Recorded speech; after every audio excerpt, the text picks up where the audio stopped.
Estaba enterrando a mi esposa y ellos ya me estaban robando. El ataúd todavía estaba descendiendo. La tierra golpeaba seca sobre la madera. Yo sostenía el rosario con la mano temblando. Detrás de mí escuché susurros. Entonces, ¿ya firmó? Sí, hoy mismo, aprovechando que está destruido. No levanté la cabeza. No lloré más. En ese momento, mientras enterraba a la mujer de mi vida, mis propios hijos ya estaban repartiendo lo que era mío. Antes de continuar, suscríbanse al canal y díganos en los comentarios desde dónde nos están escuchando. Mi nombre es Julián Salazar. Tengo 70 años. El regreso del cementerio fue en absoluto silencio. Marcos conducía mi propio auto, mi Nissan Tsuru del 2010 que había comprado con mi último bono de jubilación, como si ya fuera suyo, ajustando el retrovisor, cambiando la estación de radio sin preguntarme. Yo iba en el asiento del copiloto, mirando por la ventana cómo la ciudad pasaba borrosa, sintiendo que ya no era dueño ni siquiera del espacio que ocupaba.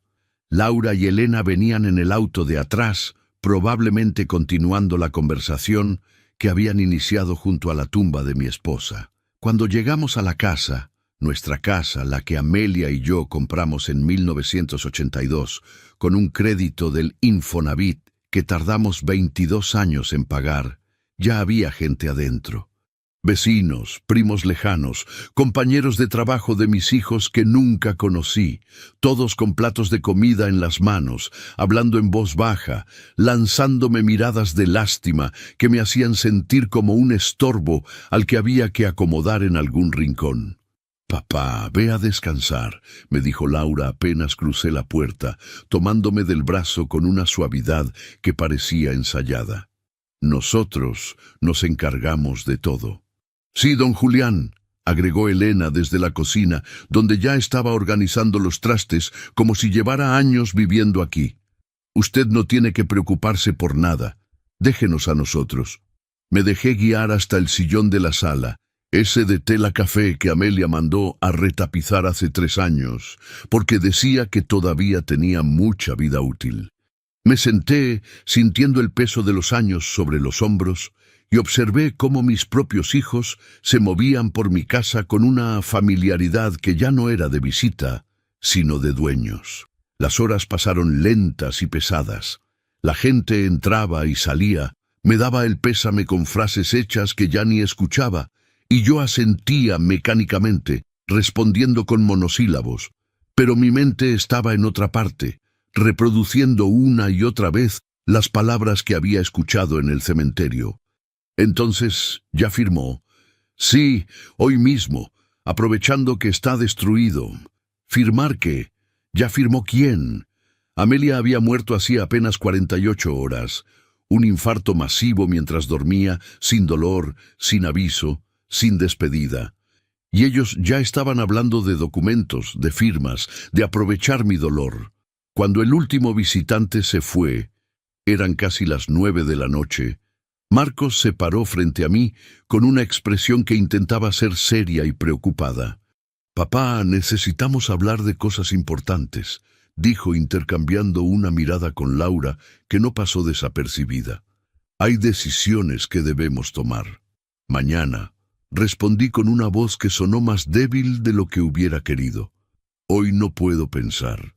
«Es que precisamente por eso, papá», intervino Laura, sentándose a mi lado. «Nosotros podemos ayudarte a manejar todo mientras te recuperas. Los trámites, los pagos, las escrituras». Ahí estaba esa palabra. Escrituras. «¿Qué escrituras?», pregunté, y por primera vez en todo el día los miré directamente a los ojos. Marcos titubeó apenas un segundo, pero lo suficiente para que yo lo notara. «Las de la casa, papá, y las de la cuenta de inversión que mamá dejó.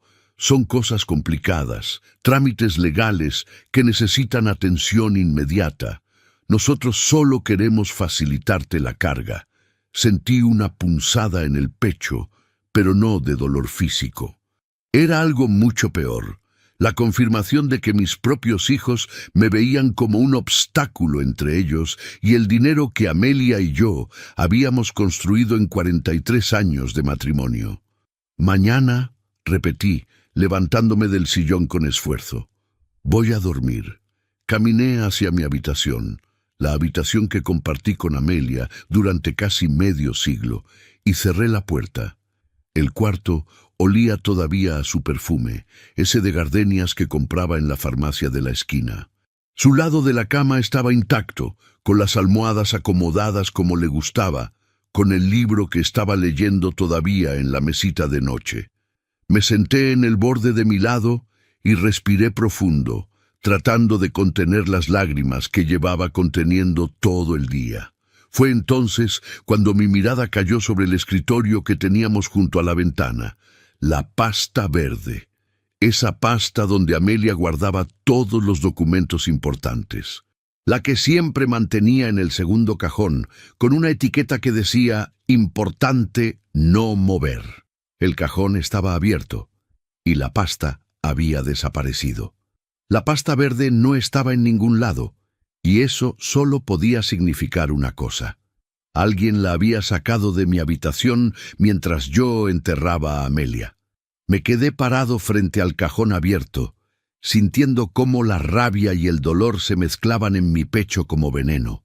Mis manos temblaban, pero ya no era por el frío del cementerio ni por las lágrimas contenidas, era por la traición.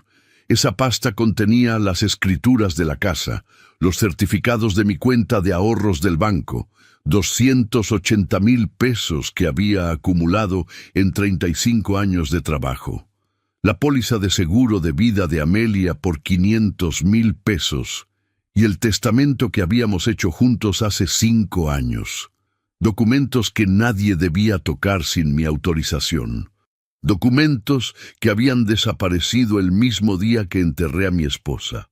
Salí de la habitación intentando mantener la calma. En la sala, Marcos y Laura seguían conversando en voz baja con Elena. Se callaron en cuanto me vieron aparecer, como niños atrapados en una travesura. «¿Necesita algo, papá?», preguntó Laura con esa voz dulce que solo usaba cuando quería algo. «Estoy buscando la pasta verde», dije directamente, observando sus reacciones. «La de los documentos importantes». Marcos y Laura intercambiaron una mirada rápida, demasiado rápida. «Ah, sí», respondió Marcos con una naturalidad forzada. «La tomé prestada esta mañana. Necesitaba revisar unos papeles del seguro de mamá. Está en el auto. Mañana te la devuelvo». «Necesito verla ahora», insistí. «Papá, ya es tarde», intervino Elena. «Todos estamos cansados. Mañana temprano Marcos te la trae, ¿sí? Ahora vaya a descansar». Había algo en la forma en que hablaba, en cómo me trataba como si fuera un niño, que me encendió por dentro. Pero me contuve. Asentí lentamente y regresé a mi habitación. Pero no para dormir. Me quedé de pie junto a la puerta, entreabierta apenas unos centímetros, escuchando. Tardaron menos de 5 minutos en retomar la conversación. «¿Crees que sospecha algo?», preguntó Elena, su voz apenas un susurro nervioso. «No», respondió Marcos con seguridad. «Está destruido.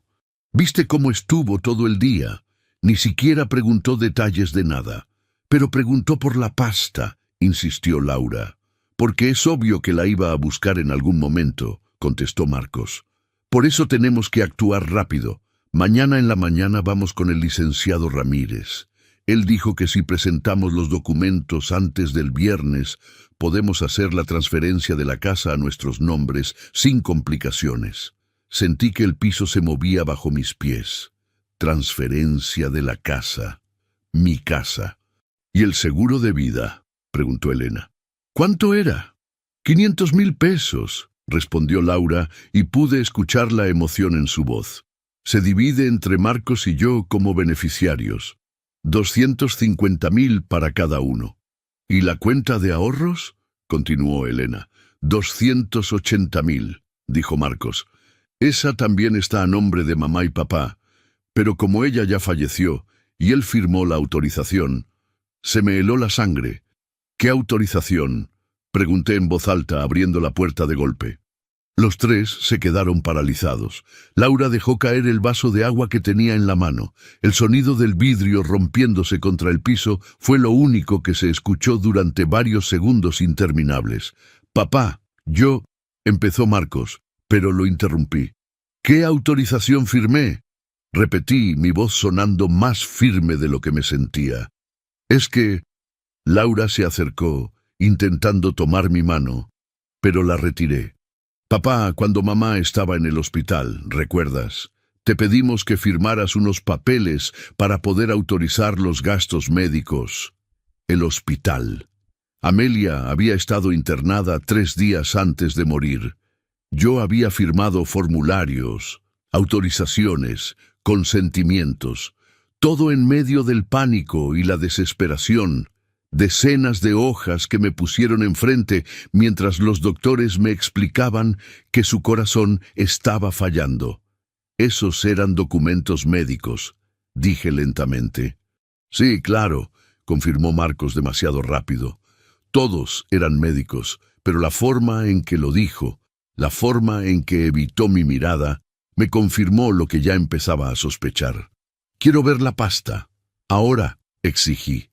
«Papá, por favor, no es momento para...» «¡Ahora!», grité, y mi propia voz me sorprendió. El silencio que siguió fue denso, incómodo. Marcos apretó la mandíbula. Laura tenía los ojos brillantes, pero no sabía si por vergüenza o por rabia de haber sido descubiertos. «Está bien», dijo finalmente Marcos, dirigiéndose hacia la puerta. «Voy por ella». Salió y regresó 5 minutos después con la pasta verde bajo el brazo. La dejó sobre la mesa de la sala con un golpe seco. La abrí con manos temblorosas y comencé a revisar los documentos. Las escrituras de la casa estaban ahí, el certificado de la cuenta bancaria también, la póliza del seguro. Pero había algo más, un documento que nunca había visto antes. Era una autorización bancaria interna, usada solo para iniciar el trámite, nunca protocolizada, fechada 5 días atrás, el día que Amelia ingresó al hospital, con mi firma al final. Una firma que autorizaba el traspaso de los 280,000 pesos de mi cuenta de ahorros a una cuenta a nombre de Marcos Salazar y Laura Salazar. Una firma que se parecía a la mía, pero que yo nunca había escrito. Sostuve el documento frente a ellos como si fuera evidencia en un juicio. «Esta no es mi firma», dije, y mi voz salió más calmada de lo que esperaba, casi peligrosamente tranquila. «Papá, claro que es tu firma», respondió Marcos, pero su tono defensivo lo delataba. «Tú firmaste todo lo que te dimos en el hospital. Estabas consciente, los médicos pueden confirmarlo. Los médicos pueden confirmar que firmé autorizaciones médicas», lo corregí. «No autorizaciones para que me robaran mis ahorros». La palabra cayó como una bomba. «Robo». La había dicho en voz alta y no había vuelta atrás. Laura se llevó la mano al pecho, ofendida. «¿Robo? ¿Así nos llamas?»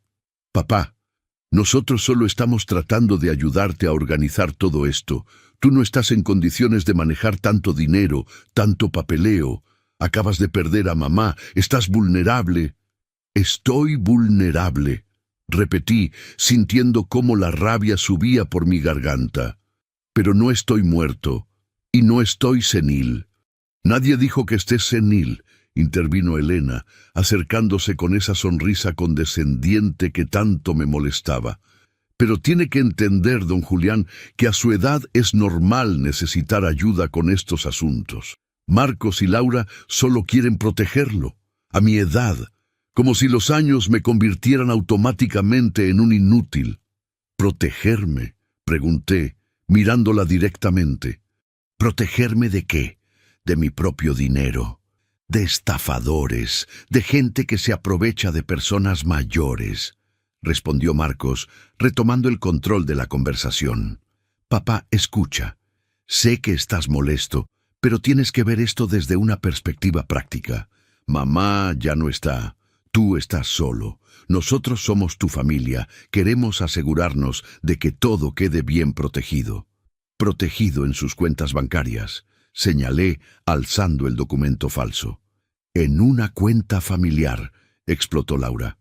¿Por qué te cuesta tanto confiar en nosotros? Somos tus hijos, por Dios. Todo lo que tenemos es gracias a ti y a mamá. ¿De verdad crees que te haríamos daño? Durante un segundo, solo un segundo dudé. Eran mis hijos. Los había criado, alimentado, educado. Les había dado todo lo que pude. ¿De verdad eran capaces de falsificar mi firma? De planear el despojo de mi patrimonio mientras yo lloraba sobre la tumba de su madre? Entonces recordé los susurros en el cementerio. Aprovechando que está destruido. Sí, eran capaces. Quiero que me devuelvan todos los documentos, dije firmemente. Ahora mismo. Los tienes todos ahí, respondió Marcos señalando la pasta. No, falta el testamento. El silencio que siguió me confirmó que estaba en lo cierto.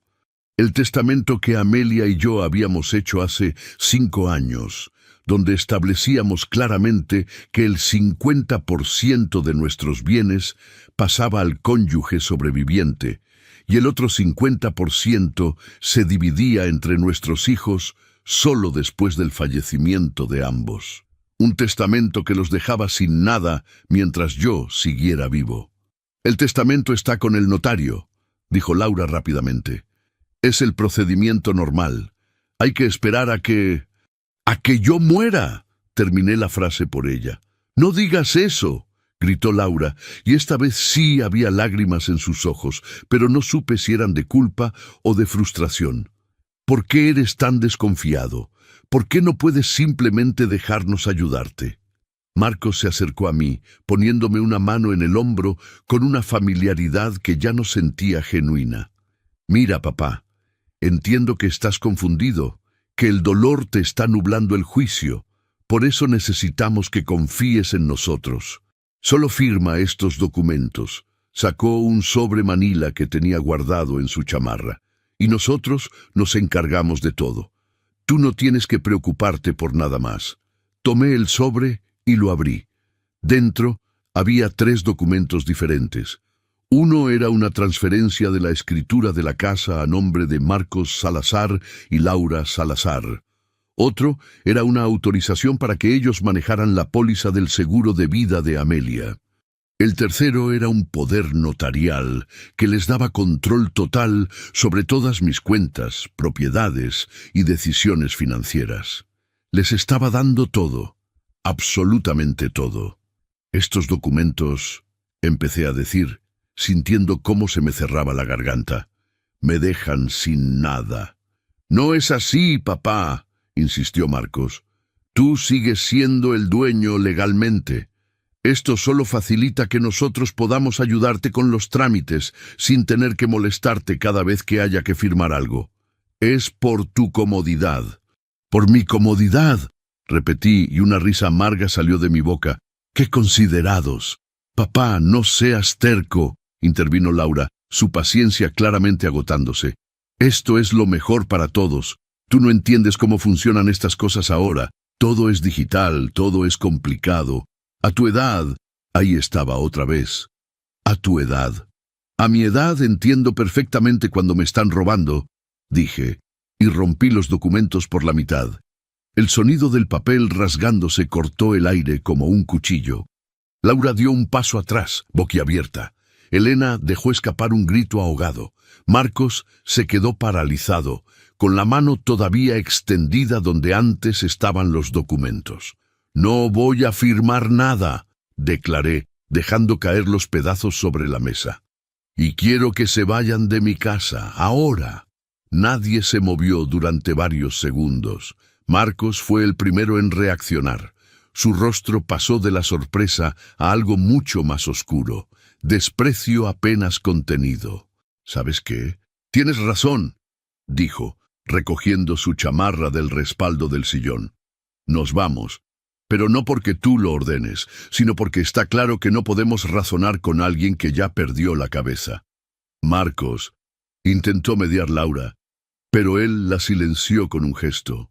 No, Laura, basta. Llevamos todo el día tratando de ayudarlo, de acompañarlo en su dolor, y así nos paga, destruyendo documentos que solo buscaban protegerlo, acusándonos de robo, a nosotros, sus hijos. Se dirigió hacia la puerta, pero antes de salir se dio vuelta para mirarme una última vez. Espero que cuando te des cuenta de tu error no sea demasiado tarde, dijo.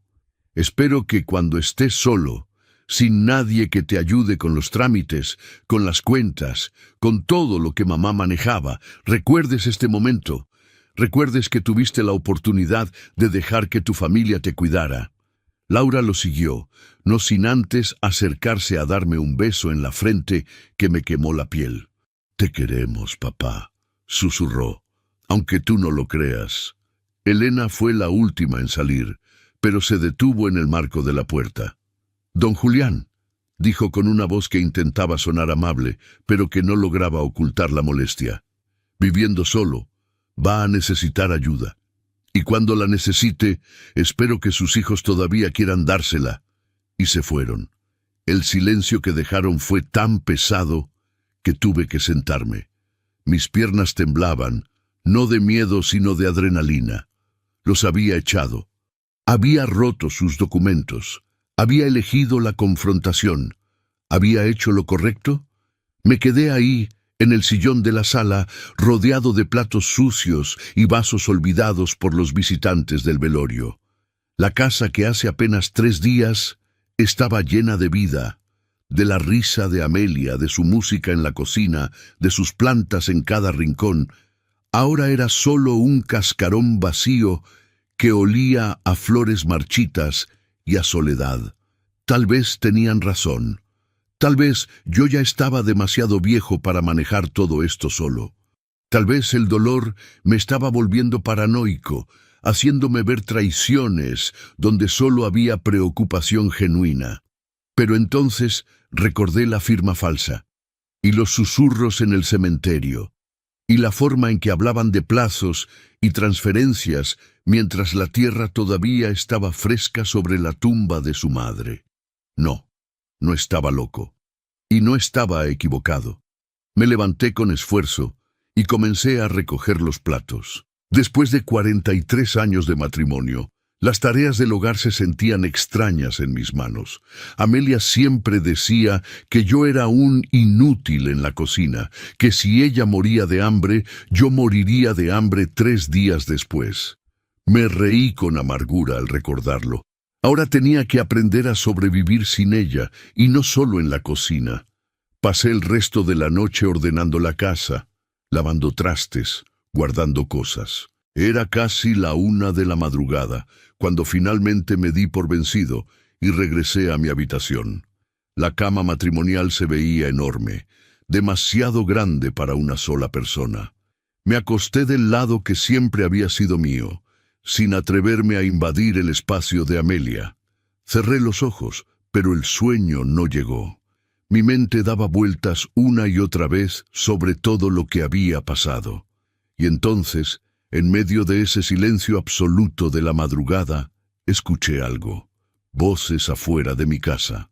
Me levanté despacio y me acerqué a la ventana. En la calle, bajo la luz amarillenta del poste, estaban Marcos y Laura.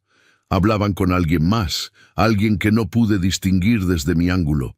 Pero lo que sí pude ver fue cómo Marcos señalaba hacia mi casa con un gesto de frustración, cómo Laura negaba con la cabeza, cómo el tercer hombre, un tipo con traje y portafolio, tomaba notas en un cuaderno. Hablaron durante casi 15 minutos. Cuando terminaron, Marcos le dio la mano al hombre del traje con una familiaridad que indicaba que no era la primera vez que se veían. Después, el extraño se subió a un auto negro y se fue. Laura y Marcos se quedaron ahí parados, mirando hacia mi casa. No podían verme detrás de la cortina, pero yo sí podía ver sus rostros claramente bajo la luz de la calle. No había dolor ahí, no había preocupación, solo había cálculo. Y en ese momento entendí algo que debía haber visto desde el principio.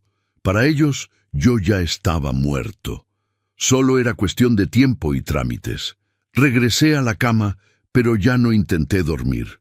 Me quedé ahí, mirando el techo, tomando la decisión más difícil de mi vida. Si ellos querían jugar a que yo era un viejo senil e indefenso, iba a darles exactamente lo que esperaban.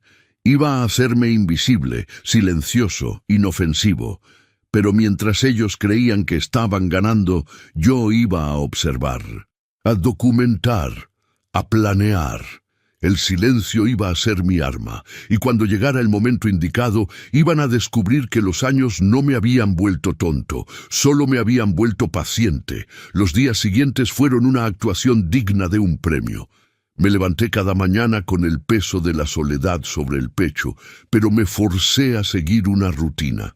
Café solo, porque Amelia siempre lo preparaba con leche y ahora el sabor me recordaba demasiado a ella. Desayuno simple, baño, vestirme. Los vecinos me veían salir a comprar el pan y me saludaban con esa mezcla de lástima y respeto que se le tiene a los viudos recientes. «¿Cómo está, don Julián?», me preguntaba doña Estela desde su puesto de verduras. «Sobreviviendo», respondía yo, y no era mentira. Pero lo que nadie sabía es que cada salida tenía un propósito. Cada conversación casual era una oportunidad para recopilar información. Cada momento de aparente debilidad era una máscara perfectamente calculada. Marcos y Laura volvieron a visitarme 3 días después del enfrentamiento. Tocaron la puerta con suavidad, casi tímidamente, como si esperaran que todavía estuviera enojado. Les abrí con una sonrisa cansada y los dejé entrar sin decir nada. «Papá», empezó Laura sentándose a mi lado, «venimos a disculparnos. El otro día fue todo demasiado rápido, demasiado intenso. No debimos presionarte así». Asentí despacio, mirando al piso como un viejo avergonzado. «Yo también me excedí», dije con voz suave. «Ustedes solo querían ayudar y yo... no sé, creo que el dolor me hizo ver cosas que no estaban ahí». Vi cómo intercambiaban una mirada de alivio, de victoria. «Es normal, papá», intervino Marcos palmándome la espalda. «Estás pasando por mucho, por eso queremos estar aquí para ti». «Lo sé, hijo, lo sé. Desde ese día los dejé entrar, los dejé hablar, los dejé moverse por mi casa como si fuera suya. Pero mientras ellos hablaban, yo escuchaba. Mientras ellos planeaban, yo observaba. Y lo más importante, mientras ellos creían que me estaban manipulando, yo tomaba notas. Tenía un cuaderno viejo, de esos de pasta dura que Amelia usaba para sus recetas. Lo guardaba en el cajón de mi mesita de noche. Y cada noche, después de que Marcos y Laura se iban, yo escribía fechas, nombres, conversaciones. Todo lo que escuchaba cuando ellos creían que yo estaba dormido en el sillón, o distraído viendo la televisión, o simplemente demasiado senil para entender de qué hablaban. 12 de febrero. Marcos mencionó el plazo del viernes. Laura dijo, mejor esperar a que firme. 14 de febrero. Elena preguntó por la cuenta de Banamex. Dijeron que tiene 280,000 pesos. 15 de febrero. Escuché el nombre licenciado Ramírez 3 veces. Dijeron, él puede arreglar lo de las firmas. Pero la verdadera revelación vino una semana después del funeral. Estaba organizando el closet de Amelia, una tarea que había estado posponiendo porque sabía que iba a destrozarme, cuando encontré una caja de zapatos en el estante más alto. No era una caja cualquiera. Era la caja donde Amelia guardaba sus cosas más preciadas. Cartas viejas, fotografías, recuerdos. La bajé con cuidado y me senté en la cama para abrirla. Adentro había decenas de sobres amarillentos por el tiempo, fotos de nuestros hijos cuando eran pequeños, un rosario bendecido por el Papa en su visita a México en el 79, y un sobre manila sellado con cinta adhesiva. En el frente, con la letra de Amelia, esa letra redonda y clara que siempre me pareció hermosa. Había una nota. Para Julián. Abrir solo si me pasa algo. Mis manos temblaron al romper el sello. Dentro había 3 documentos. El primero era una carta escrita a mano, fechada 6 meses atrás. Julián, mi amor, si estás leyendo esto es porque yo ya no estoy contigo. Perdóname por dejarte solo, perdóname por no haber sido más fuerte, pero hay cosas que necesitas saber antes de tomar cualquier decisión sobre nuestro patrimonio. Hace 3 meses, Marcos vino a pedirme que firmara unos documentos. Dijo que eran para agilizar trámites en caso de que a ti o a mí nos pasara algo. Dijo que era normal, que todas las familias lo hacían, pero cuando leí los documentos me di cuenta de que eran transferencias de propiedad. Querían que yo firmara la casa a nombre de ellos mientras los 2 estuviéramos vivos. Me negué. Marcos se enojó mucho. Dijo que yo no confiaba en mis propios hijos, que estaba siendo egoísta. Laura lloró. Me dijo que solo querían asegurarse de que no perdiéramos la casa si teníamos deudas médicas o algo así. Pero yo sé reconocer la manipulación cuando la veo, Julián. Los crié, conozco sus estrategias. No firmé nada, y les dejé muy claro que tú tampoco debías firmar nada sin la asesoría de un abogado independiente. Pero tengo miedo, amor. Tengo miedo de que cuando yo no esté, ellos te presionen. Tengo miedo de que uses tu buen corazón para justificar sus acciones. Por eso te dejo estos documentos. El segundo papel es una copia del testamento que hicimos juntos hace 5 años. Guárdalo bien, porque sospecho que van a decir que se perdió o que nunca existió. El tercero es el nombre y dirección del licenciado que nos atendió, el único en quien confío. La carta seguía, pero tuve que detenerme porque las lágrimas me impedían leer. Amelia lo sabía, lo había visto venir y me había dejado las armas para defenderme. Sequé mis ojos y revisé el segundo documento. Efectivamente, era una copia certificada de nuestro testamento, firmado por ambos ante el licenciado Ernesto Ramírez el 3 de marzo de 2020. En él quedaba clarísimo que ninguno de nuestros hijos heredaba nada hasta que ambos hubiéramos fallecido. Pero fue el tercer documento el que me heló la sangre. Era un recibo de una notaría. Licenciado Ernesto Ramírez, notario público, número 47 de la Ciudad de México. La dirección estaba en la colonia Roma, el mismo nombre que había escuchado mencionar a Marcos una semana atrás. El mismo notario que, según mis hijos, iba a arreglar lo de las firmas. La mañana del lunes me desperté con un propósito que no había sentido desde el funeral. Me bañé, me afeité con cuidado, me puse mi traje gris, el mismo que usé en la boda de Laura hace 10 años, y guardé la copia del testamento en el bolsillo interior de mi saco. En el espejo del baño vi a un hombre que ya no se veía derrotado. Cansado, sí. Dolido, por supuesto, pero no vencido. Marqué el número de la notaría desde el teléfono fijo de la casa. Una secretaria contestó con voz profesional. Notaría 47, buenos días. Buenos días, habla Julián Salazar. Necesito agendar una cita urgente con el licenciado Ramírez. ¿Para qué asunto, señor Salazar? Verificación de testamento y revisión de documentos relacionados con mi esposa, Amelia Salazar, recientemente fallecida. Hubo una pausa del otro lado de la línea. Escuché el tecleo de una computadora. Señor Salazar, aquí aparece que usted tiene una cita programada para este viernes a las 10 de la mañana. ¿Desea confirmarla o cambiar la fecha?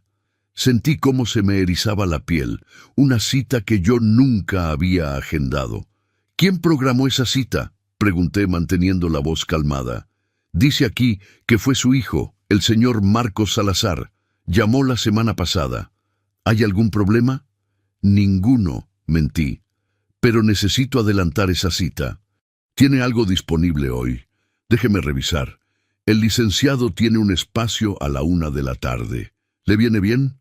Perfecto, ahí estaré. Colgué y me quedé mirando el teléfono durante un largo rato. Marcos había agendado una cita para el viernes.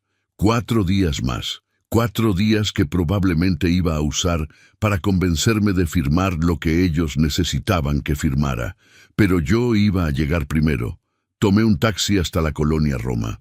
El tráfico estaba pesado, como siempre en esta ciudad maldita, decía Amelia, pero llegué con 15 minutos de anticipación. La notaría estaba en un edificio antiguo de los años 40, con esos mosaicos en el piso y ventanas altas que ya casi no se ven. Me recibió la misma secretaria que me había atendido por teléfono, una mujer de unos 40 años, con lentes y una sonrisa amable. «Señor Salazar, por favor, tome asiento. El licenciado lo atenderá en unos minutos». Me senté en la sala de espera, rodeado de estantes llenos de libros de leyes y retratos de notarios anteriores. Mis manos sudaban. No sabía exactamente qué iba a encontrar ahí dentro, pero sabía que era importante. A la 1 en punto exacta, la secretaria me hizo pasar a una oficina amplia con un escritorio de caoba y paredes forradas de diplomas. Detrás del escritorio estaba el licenciado Ernesto Ramírez, un hombre de unos 60 años, calvo, con bigote bien recortado y una expresión seria, pero no hostil. «Señor Salazar», dijo, levantándose para estrechar mi mano. «Mis más sinceras condolencias por el fallecimiento de su esposa. La señora Amelia era una mujer admirable. La conocía, no era una pregunta. Por supuesto, ella y usted vinieron a esta notaría en marzo del 2020 para elaborar su testamento mutuo. Yo personalmente me encargué del trámite». Se sentó y entrelazó las manos sobre el escritorio. «Entiendo que viene por la verificación del documento». Saqué la copia que Amelia me había dejado y la puse sobre el escritorio. «Vengo a confirmar si este testamento sigue siendo válido». El licenciado tomó el documento, lo revisó con atención, verificó los sellos, las firmas, las fechas. «Es válido, absolutamente válido». Me miró con curiosidad.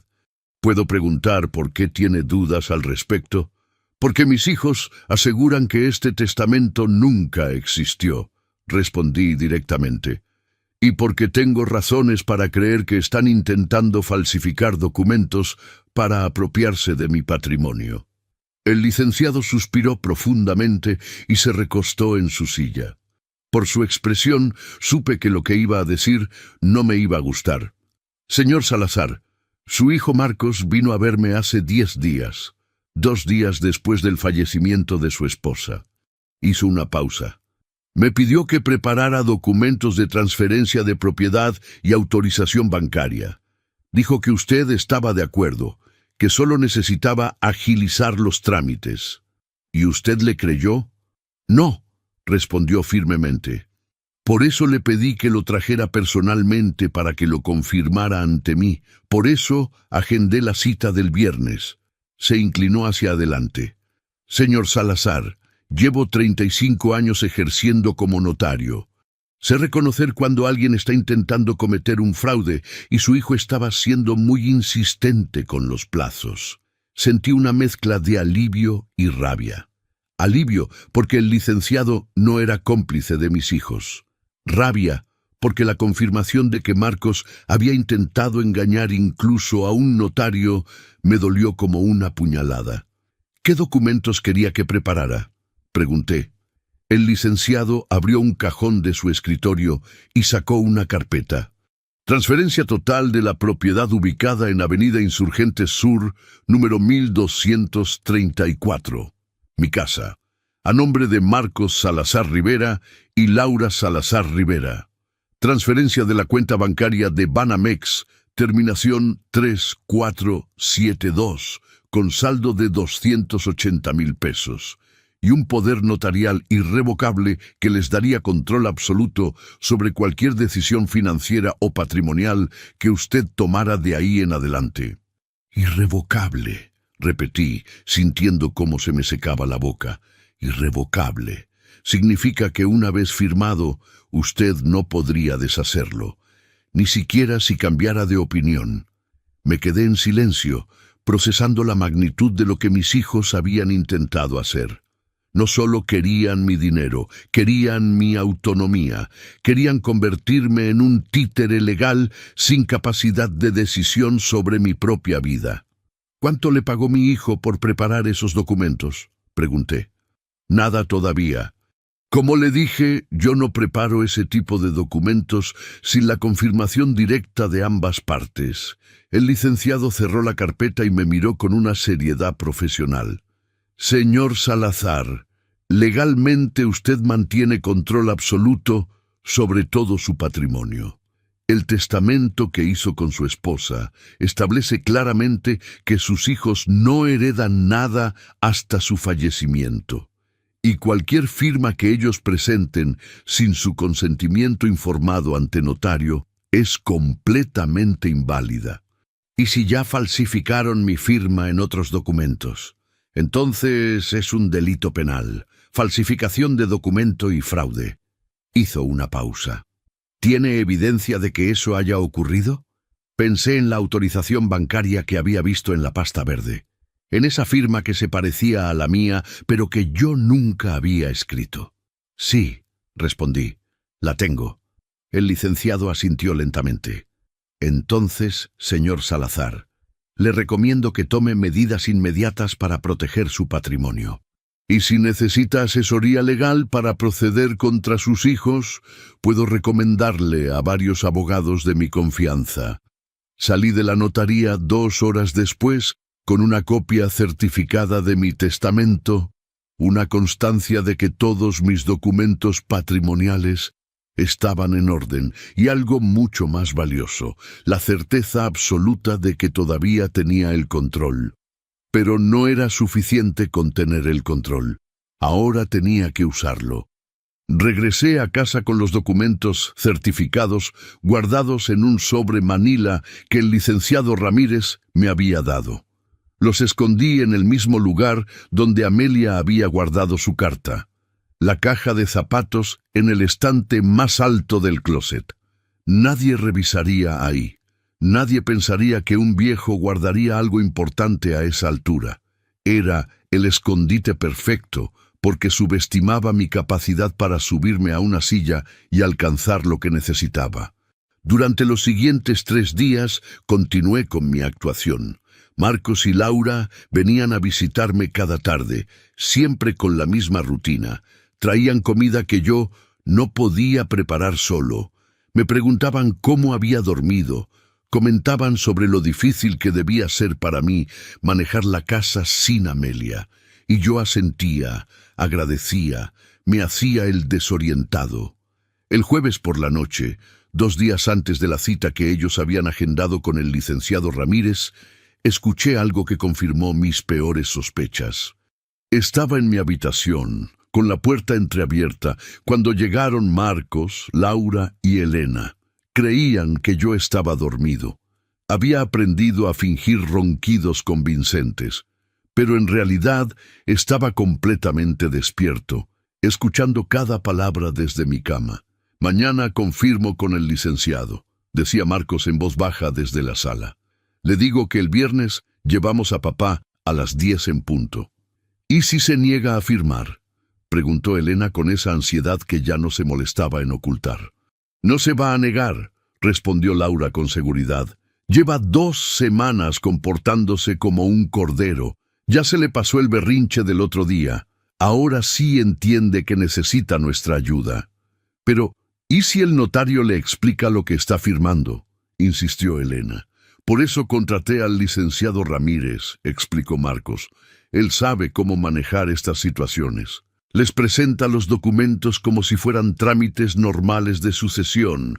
Papá firma sin leer todo el contenido, y para cuando se dé cuenta, ya todo estará transferido.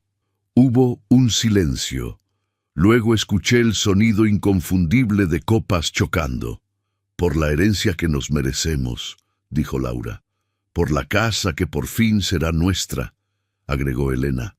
Por un padre que finalmente va a dejar de ser un estorbo, remató Marcos. Las risas que siguieron me atravesaron como cuchillos. No era risa de alegría, era risa de triunfo, de victoria sobre alguien a quien consideraban un enemigo derrotado. Me quedé en la oscuridad de mi habitación, escuchando cómo planeaban la venta de mi casa.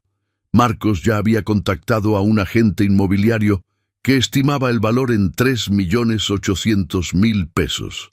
Laura había calculado que, sumando la casa, el seguro de vida de Amelia y mis ahorros bancarios, cada uno recibiría aproximadamente 2.290.000 pesos. Hablaban de mi patrimonio como si yo ya estuviera muerto. Hablaban de mi futuro como si no me perteneciera. ¿Y qué vamos a hacer con él?, preguntó Elena. Porque obviamente no puede quedarse en la casa si la vendemos. Hay una residencia para adultos mayores en Tlalpan, respondió Laura. Cuesta 12.000 pesos al mes, pero como papá tiene su pensión del IMSS de 8.000 pesos, solo tendríamos que completar 4.000 entre los dos. ¿Y está de acuerdo con eso?, preguntó Elena. No le vamos a preguntar, dijo Marcos con una frialdad que me heló.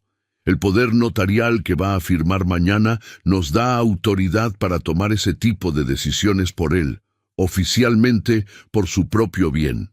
Escuché sus pasos acercándose al pasillo. Cerré los ojos y volví a fingir mis ronquidos. Laura se asomó a mi habitación, me observó durante unos segundos y luego cerró la puerta con suavidad.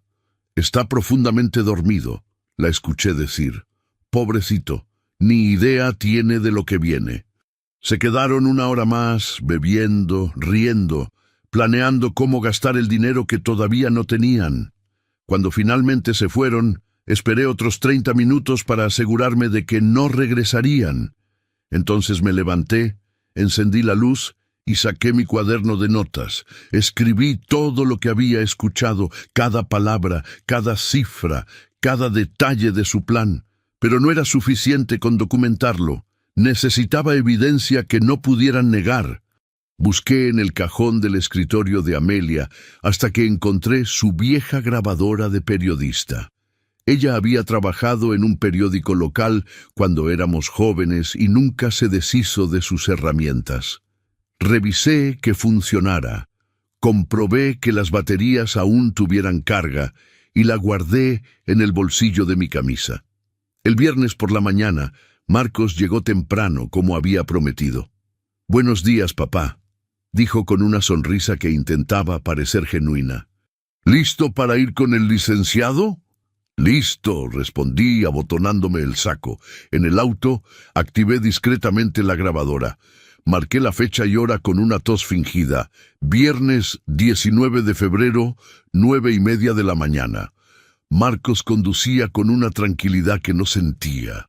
Lo sabía por la forma en que tamborileaba sus dedos sobre el volante, por cómo verificaba el reloj cada 2 minutos. «Papá, solo para que quede claro», dijo de repente, «los documentos que vas a firmar hoy son para proteger tu patrimonio, para que nadie pueda aprovecharse de ti. Entiendo, hijo, y confías en nosotros, ¿verdad?»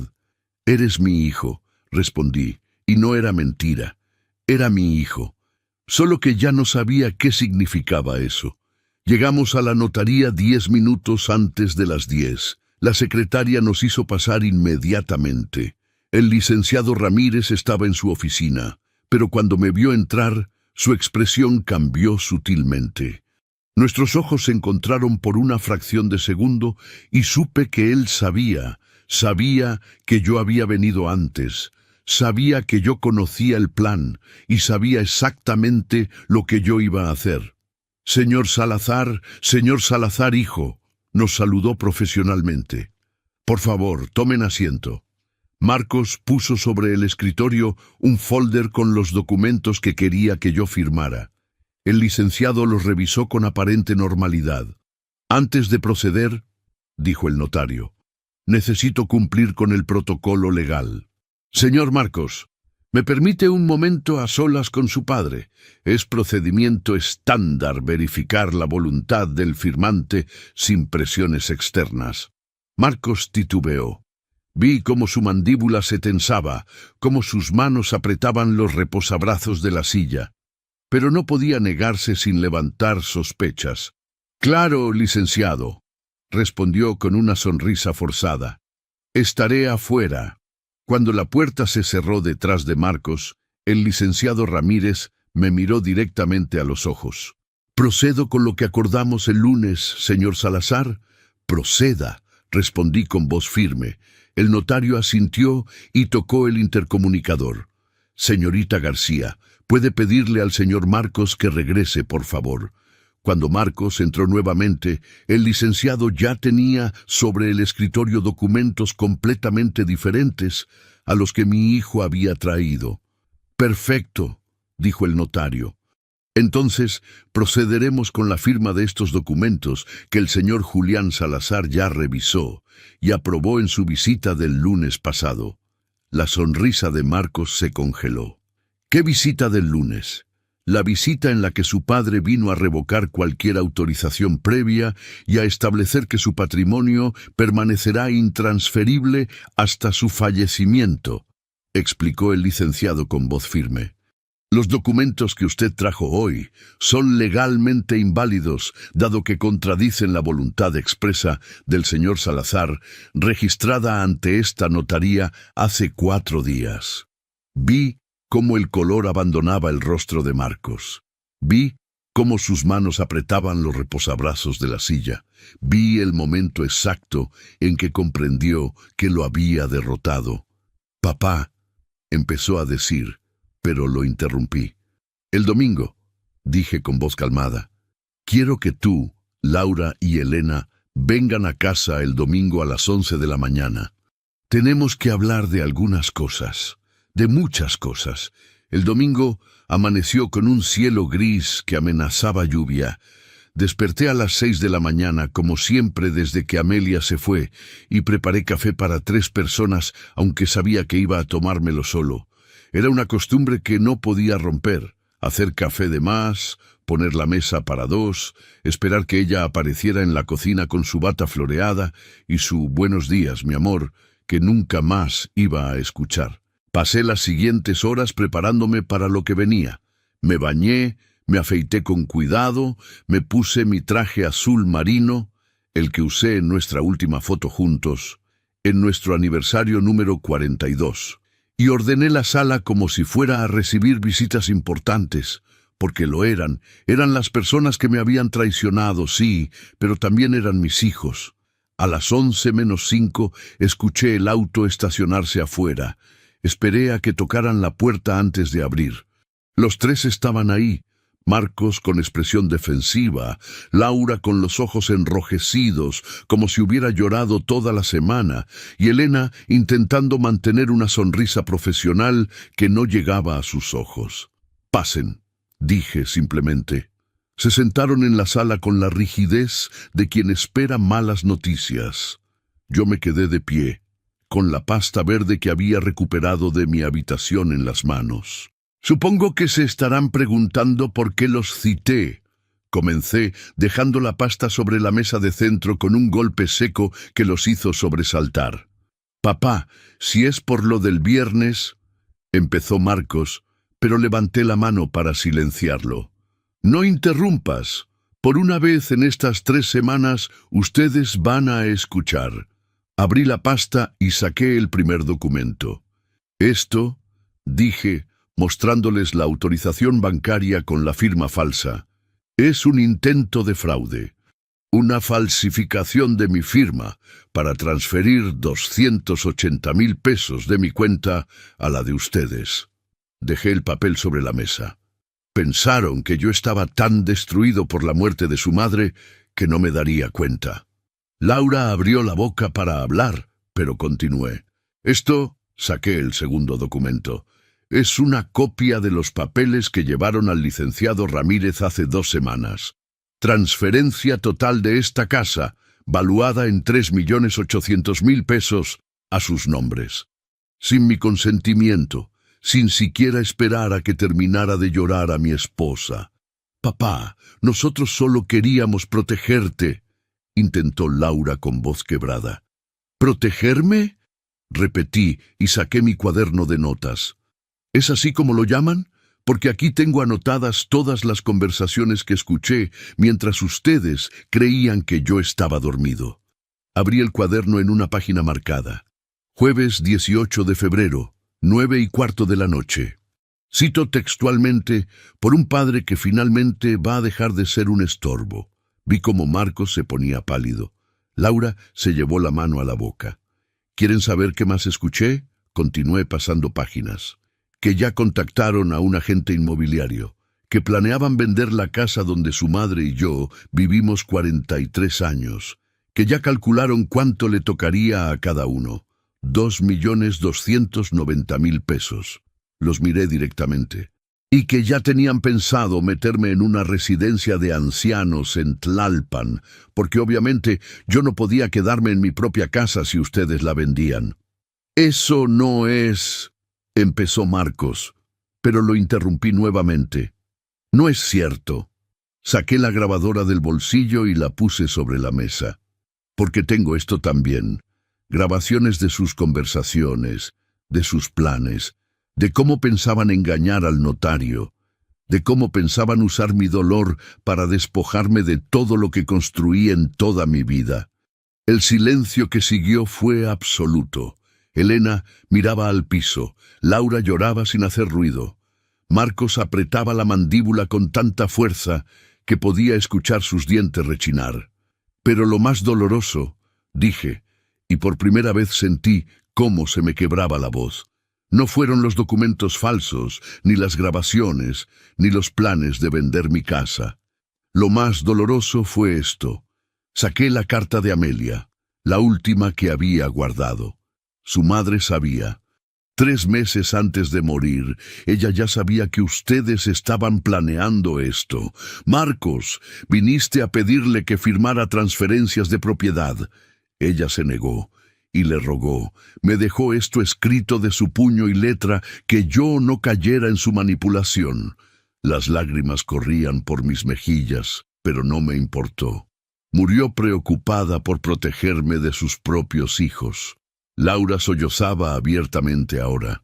Marcos tenía los ojos vidriosos, pero se negaba a llorar. Elena simplemente miraba hacia otro lado. ¿Tienen algo que decir?, pregunté. ¿Alguna explicación? ¿Alguna justificación para haber intentado robarle a su propio padre mientras todavía tenía tierra de la tumba de su madre en los zapatos? Fue Marcos quien finalmente habló, con una voz que sonaba derrotada. Necesitábamos el dinero, dijo simplemente. Tengo deudas, papá, muchas deudas. El negocio está quebrado, el banco me está demandando, voy a perder todo. Pensé que tú no ibas a necesitar tanto dinero, que ibas a vivir otros pocos años y que nosotros necesitábamos ese patrimonio ahora, cuando todavía podemos hacer algo con él. Así que decidieron enterrarme en vida. Dije, usando las mismas palabras que ellos habían usado, convertirme en un muerto que todavía respira solo para tomar lo que no les pertenece. ¡Nos pertenece!, explotó Marcos, levantándose de golpe. Es nuestra herencia. Somos tus hijos. Todo lo que tienes debería ser nuestro. Cuando yo muera, lo corregí. No antes, y definitivamente no mediante fraude y traición. Saqué el último documento de la pasta, el más importante de todos. Esto es mi Nuevo Testamento, anuncié, firmado el lunes pasado ante el licenciado Ernesto Ramírez. Testamento en el cual modifico completamente la distribución de mi patrimonio. Vi cómo los tres se tensaban. La casa de Avenida Insurgentes Sur número 1234, valuada en 3.800.000 pesos, será vendida al momento de mi fallecimiento. El dinero de esa venta será depositado en un fideicomiso irrevocable destinado a pagar la educación universitaria de mis nietos. Hice una pausa. Mis nietos que ustedes casi nunca me dejan ver. Papá, no, susurró Laura. Los 280,000 pesos de mi cuenta de ahorros serán donados a la casa Hogar San Vicente, donde su madre y yo hicimos voluntariado durante 10 años. Continué leyendo. Los 500,000 pesos del seguro de vida de Amelia, que legalmente me corresponden como viudo, serán divididos en partes iguales entre 5 organizaciones de beneficencia que ella apoyaba. «¡No puedes hacer esto!», gritó Marcos. «Es nuestro dinero. Es mi dinero», respondí con una calma que contrastaba con su histeria. «Dinero que gané trabajando 35 años en una fábrica. Dinero que ahorré centavo por centavo mientras ustedes crecían. Dinero que ustedes asumieron que iban a heredar solo por ser mis hijos, sin importar cómo me trataran, sin importar si me respetaban o no». «Papá, por favor», suplicó Laura. «No nos hagas esto. Cometimos un error, sí, pero somos tu familia. Somos todo lo que tienes». «No», la corregí suavemente. «Ustedes no son todo lo que tengo. Tengo mi dignidad. Tengo el recuerdo de 43 años con una mujer que me amó de verdad. Tengo la satisfacción de saber que trabajé honestamente toda mi vida y que mi patrimonio será usado para ayudar a otros, no para pagar las deudas de alguien que intentó robarme». Me acerqué a la puerta y la abrí. «Ahora quiero que se vayan. Y no vuelvan a menos que vengan con una disculpa sincera. No por haber sido descubiertos, sino por haberlo intentado en primer lugar». Marcos salió primero, hecho una furia, sin siquiera mirarme. Elena lo siguió en silencio. Laura se detuvo en el umbral, con las lágrimas corriendo por su rostro. «Papá, lo siento tanto». «Lo sé», respondí. «Pero el perdón no viene con herencia, viene con tiempo. Y tal vez, si tienen suerte, con reconstrucción de confianza». Cuando se fueron, cerré la puerta y me quedé solo en la sala. La pasta verde seguía abierta sobre la mesa, rodeada de documentos y evidencias. Mis manos temblaban, no de miedo, sino de liberación. Caminé hacia la fotografía de Amelia que tenía en la repisa. La tomé entre mis manos y le hablé como si pudiera escucharme. «Lo hice, mi amor, los detuve. Protegí lo que construimos juntos». Afuera comenzó a llover, ese tipo de lluvia suave que Amelia decía que traía buena suerte. Me senté en el sillón, donde había pasado tantas tardes con ella, donde había escuchado las traiciones de mis hijos, donde había decidido luchar en lugar de rendirme. Estaba viudo, estaba solo, pero estaba vivo, y era libre. Me enterraron en vida, y aún así sobreviví. Gracias al canal Venganza con el Abuelo por permitirme contar lo que muchos callan. Si esta historia te tocó, suscríbete, activa la campanita y cuéntame en los comentarios. ¿Tú qué harías frente a una traición familiar? Gracias por escucharme.